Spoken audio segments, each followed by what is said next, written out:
What if you find the perfect house to buy, but it turns out that the owner is in bankruptcy? Today I'd like to talk about a few things to consider when you are looking at purchasing a property from an owner in bankruptcy. Hi, I'm Julia Way, a real estate attorney here at the law offices of Peter and Brewer. Often we will get calls about how to go about purchasing real estate that's in bankruptcy.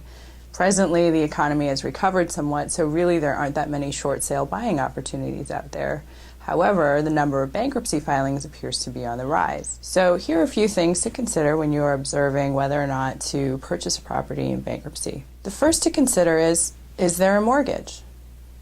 The reason being that depending on the type of bankruptcy filing, the bankruptcy trustee, will treat the asset differently if there's equity in the property. So for example, if the bankruptcy trustee is a Chapter 7 trustee, that means that they are the people that are empowered to actually sell the asset.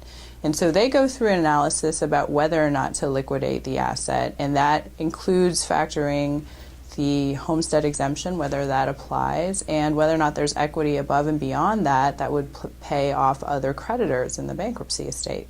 Accordingly, if there isn't sufficient equity, the trustee would not be favorably inclined to actually list it on the open market and sell it, and instead would likely not object if the mortgage lender decided to seek relief and foreclose on the property instead.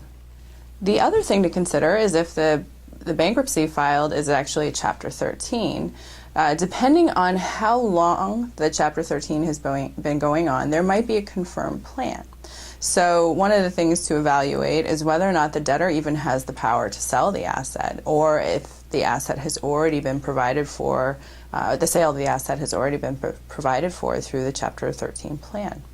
To learn more about our firm and to read other articles written by our attorneys, please visit www.brewerfirm.com.